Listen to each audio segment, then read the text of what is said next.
organic shea butter. Yes. Mahal siya. As in mahal. Ang presyo. So, 20 grams. So, 20 grams lang siguro. Yan, 20 grams. Kung in-infuse na oil dito sa olive oil, lagyan din natin sila ng I think 20 grams din. So, uy, nasobrahan. Laka. So, gawin na lang natin 49. Ay, pwede ko pala ibalik na.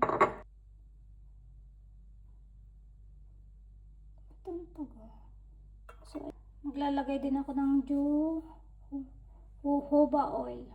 Lagyan ko ng 10 ml. So, magiging 60. Yun, 60. Castor oil. Yan. 100 pure percent. Basa nyo, 100 pure percent castor oil.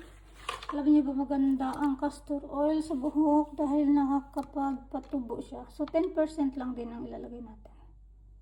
So, or 5% lang pala. 5 ml lang pala. Baka ano lang, 3 ml lang. Mahal ang castor oil. 3 ml. Uy, naging 64. Okay.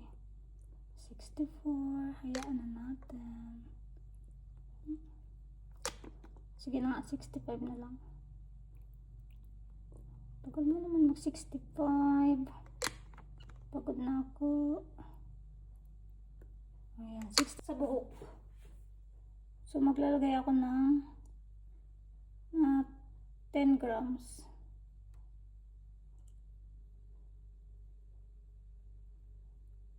Grams is 75.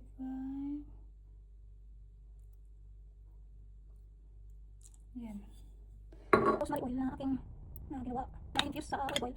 Yun ay ilang buwan? 4 months na. Sa last year ko tayo infuse. So, pagkakit na sa olive oil yung castor oil. Tapos natin na ako na yung shea butter. Ayan, tagal na ito. Ang shea butter. So, experiment lang ito. Kung naman sa buhok. Pali ako lang sa kanya na pamagamit nito. Hindi mo na ako mabibenta nito. Sa kana. Itatry mo namin. Pero I'm sure, sila na akong nababasa at nakikita na mga video na maganda talaga yung rosemary sa ating buhok. Tapos sinagawa ko pa mga iba't ibang kasi oil na maganda sa buhok. Kaya ng avocado. So, paganda din sa buhok. Tapos yung castor oil. Nakapagpakapal ng buhok. Yung jojoba oil. Maganda din. At itong shea butter. Ang matagal na tunaw. So, yun. Habang tuloy ng aking video. Minama yung rosemary.